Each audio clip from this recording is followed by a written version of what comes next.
गुरुमुखो, यह जीव ईश्वर का अंश है जो सदा पाप रहित, चैतन्य, अविनाशी और स्वाभाविक ही सुखों का भंडार है। इसलिए मालिक अपने अंश को अपने में पुनः मिलाने के लिए ही मनुष्य तन देते हैं, परंतु माया के वश में आकर यह इस प्रकार बंधन में बंध गया है जैसे तोता और बंदर बंधन में बंध जाते हैं। बंदर को पकड़ने के लिए मंदारी लोग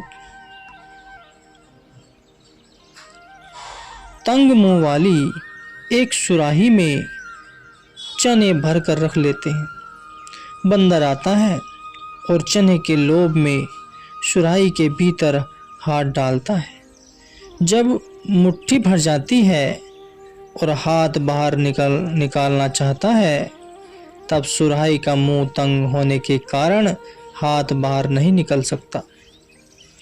अब एक तरफ तो मुट्ठी भर चने का लोभ है तथा दूसरी ओर स्वतंत्रता खोने का प्रश्न है।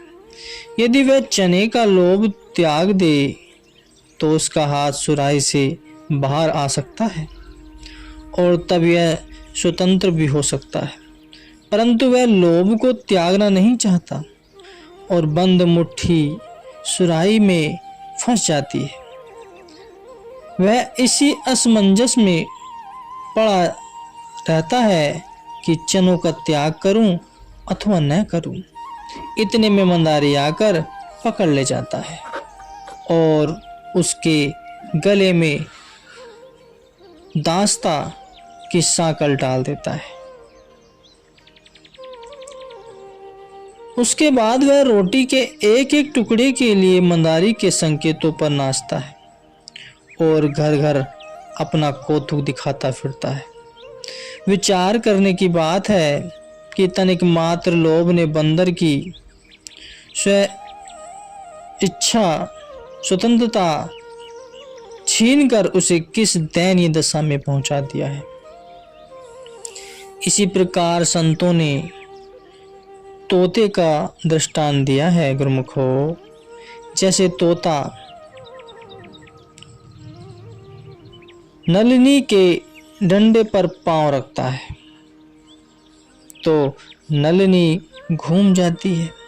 तोता घबराकर दूसरे डंडे पर पांव जमाता है तो नलिनी फिर घूम जाती है। इसी प्रकार नलिनी चक्कर खाती रहती है और उसके साथ साथ तोता भी चक्कर खा जाता है और उसके साथ साथ तोता भी चक्कर खाता रहता है। अब तोते को यह भ्रम है कि नलिनी उससे चक्कर दे रही है और उसे छोड़ नहीं रही, परंतु वास्तविकता तो यह है गुरुमुखो कि स्वयं तोता ही नलिनी से चिपटा हुआ है, इसी कारण चक्कर खा रहा है। इसी प्रकार जीव भी काल और माया के धोखे में आकर आवागमन के चक्र में फंस गया है। जैसे रेशम का कीड़ा अपने भीतर से ही तार निकालकर उसमें बंध जाता है। इस कैद व बंधन की हालत से छूटने तथा इस ब्रह्मजाल के चक्कर से मुक्त होने का कोई सुगम साधन है तो वह केवल भक्ति ही है। इसके बिना यदि कोई कहे कि मैं सुखी हो जाऊंगा या मेरा जीवन शांतमय बन जाएगा, यह तो तीनों कालों में असंभव है गुरुमुखो। श्री काकभूषणी जी गरुण जी से ज्ञान व भक्ति की रुचि कर चर्चा करते हुए कथन करते हैं कि शिव अज सुख सनकादि नारद, जे मुनि ब्रह्म विचार विशारद, सब कर मत खगनायक एहा, करिए राम पद पंकज नेहा। श्रुति पुराण सतग्रंथ कहाई, रघुपति भक्ति बिना सुख नाही। कि हे पक्षियों के राजा करुण जी, सुनिए, शिव जी, ब्रह्मा जी, सुखदेव जी, ब्रह्मा जी के चारों मानस पुत्र श्री सनक, सनंदन, सनातन और संत कुमार जी एवं देव ऋषि नारद जी, इतना ही नहीं ब्रह्म ज्ञान में अति निपुण जितने भी अन्य मुनिजन हुए हैं, वे सभी इस एक ही बात पर सहमत हैं कि अपने परम इष्ट देव श्री सतगुरुदेव महाराज जी के चरणों से प्रीति करो। क्या वेद पुराण, क्या अन्य सत्य ग्रंथ सब के सब इसी सत्य की घोषणा करते हैं कि परमेश्वर की भक्ति के बिना जीव 3 काल में भी सुखी नहीं हो सकता। यह नहीं कि केवल हिंदू धर्म ग्रंथों में ही ऐसी वाणियां हैं, और सभी ग्रंथों में यह वाणियां दी गई हैं। विश्व के सभी धर्म ग्रंथों में भक्ति पर बहुत जोर दिया गया है। आश्चर्य है,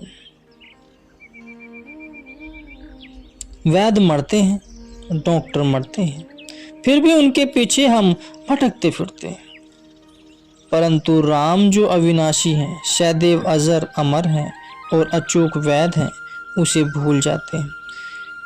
कितने आश्चर्य की बात है कि जो स्वयं संसार दुख से पीड़ित हाय हाय कर रहे हैं और दूसरे उन्हीं का आसरा लेने का प्रयास कर रहे हैं, जो नाम व भक्ति, सच्चा सुख एवं सच्चा आश्रय देने वाले हैं, उनको जीव भुला देता है।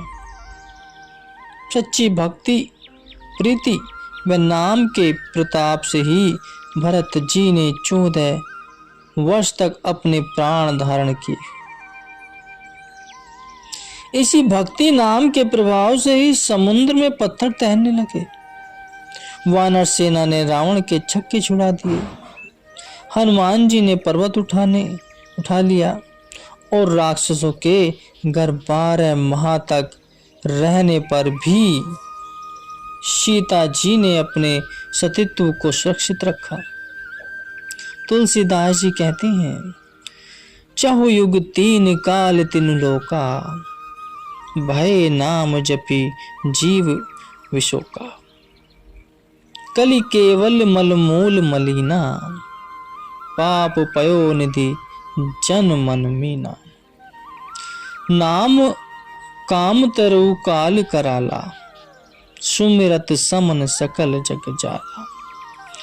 चारों युग 3 काल और तीनों लोकों में जो भी जीव दुख एवं क्लेश से मुक्त हुए हैं, वे केवल नाम के प्रताप से हुए।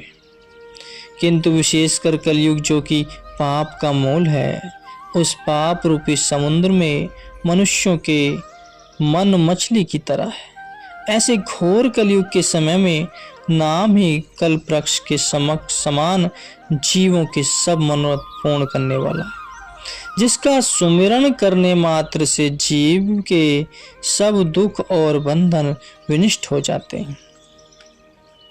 मनुष्य संसार में रहकर सदैव इसी की खोज में रहता है कि मुझे सुख शांति प्राप्त होवे, तथा उसकी सारी कार्यवाही भी केवल इसी भावना से जाती है कि फल के रूप में सुख शांति की प्राप्ति होगी। इस प्रकार खोज करने पर भी यदि उसे सुख शांति की प्राप्ति नहीं होती, तो इसका कारण केवल यही है कि उसकी खोज ही गलत है। पदार्थों में सुख शांति है, उनमें तो वह खोज ही नहीं करता। जब इन सांसारिक सामानों में प्रकृति ने सुख का हेतु उत्पन्न ही नहीं किया, तो फिर खोज करने वाले को मिलेगी कहां से? इसलिए मनुष्य सुख शांति को प्राप्त करने की अपेक्षा उल्टा दुखी होता है। मायावी पदार्थों का स्वभाव ही सुख देने वाला नहीं, इसलिए उन्हें पाकर भी मनुष्य को सुख की प्राप्ति नहीं होती। जैसे गुरुवाणी में लिखा है, सुख नाही रे हरि भक्ति बिना, जीत जन्मो इहु रतनु अमलोकु, साध संगति जपि इक खिना। यदि परम सुख है तो केवल मालिक की भक्ति में ही है। इसलिए संत सत्पुरुषों के उपदेशानुसार मनुष्य नाम जप कर ही जीवन को सुखमयी बना सकता है। संत सद्गुरु तो चाहते हैं कि जीव की जो अपनी निधि परम शांति, शाश्वत आनंद और परम सुख है, उस पर कहीं डाका न पड़ जाए। तीन लोक की संपत्ति भी उसके शांत मन को कलुषित न कर सके। इसीलिए भी विभिन्न योनियों से समझाकर उसे भक्ति पथ पर लाने का प्रयास करते हैं। जैसे गुरुवाणी में कहा गया है, अति सुंदर कुलीन चतुर्मुखी गिलानी जस धनवंत, मिरकत कहियहि नान कहा जिन प्रीति नहीं भगवंत। कोई ऊंचे विप्र वंश में उत्पन्न हुए हो, काया भी गौर तथा सुंदर प्राप्त हो गई हो, कार्य कुशल हो, वार्तालाप करने में चाहे कितना चतुर हो, अपने मुख से कितनी ज्ञान चर्चा करता हो, इतना सब कुछ होते हुए भी यदि मालिक का प्रेम उसके दिल में नहीं है तो सत्पुरुषों की दृष्टि में वह जीवित नहीं, मृतक के समान है। उसे शिव ने न कहकर शव कहना उचित है। उसने शिव अर्थात अपने कल्याण करने का मार्ग अपनाया ही नहीं, और आत्म कल्याण मालिक की भक्ति के बिना हो ही नहीं सकता। जिस प्रकार चंदन की लकड़ी में सुगंध न हो तो उसे चंदन कहने का अधिकार नहीं है, इसी प्रकार मनुष्य भी मनुष्यता से रहित होने पर मनुष्य कहने के योग्य नहीं है, क्योंकि यह केवल मनुष्य तब प्राप्त करने के लिए ही इस धरा पर आया है। मनुष्य तब का तात्पर्य भक्ति से है। मनुष्य वह है जिसने अपने मन और बुद्धि पर पूर्णतया नियंत्रण कर लिया है, जो संयमी है, जितेंद्रिय है और परम आस्तिक है, जिसे मालिक पर अटल अचल विश्वास है, जिसके मन में श्री सद्गुरु जी के प्रति असीम श्रद्धा है। जिस मनुष्य के पास धन नहीं है तो उसे नीच करके न मानो, क्योंकि यदि वह आज कंगाल है तो कल धनाढ्य भी हो सकता है। जिसके अपने मित्र, बंधु, बांधव, सगे संबंधी यदि नहीं है तो उसे भी हीन न या तुच्छ नहीं समझना चाहिए। वेद वेदांगों के तात्पर्य को जानने वाला महर्षि व्यास जी कथन करते हैं कि नीच मनुष्य उसे कहना चाहिए जिसका प्रेम भगवान से नहीं। जिसने भक्ति नहीं अपनाई वास्तव में वह मनुष्य कहलाने के योग्य नहीं है। इसी तथ्य पर समर्थन करते हुए महापुरुष कहते हैं कि वह तालाब नहीं जिसमें सुंदर कमल नहीं खिले, वह कमल नहीं जिस पर भंवरे न मंडरास रहे हो, वह भंवरे भी कैसा जिसे गूंजना भरना न आता हो, और उस गूंजने का भी क्या मूल्य जिसे सुनकर मन मंत्र मुक्त न होता हो। इसी प्रकार जिसने नर तन को प्राप्त कर उसका वास्तविक रहस्य नहीं जाना, उसे मनुष्य कहलाने का अधिकार ही नहीं है। अर्थात जीवन के सरोवर में भक्ति रूपी कमलिनी का होना नितांत आवश्यक है। श्री रामचंद्र जी महाराज स्वयं काक भुसुंडी के प्रति कथन करते हैं,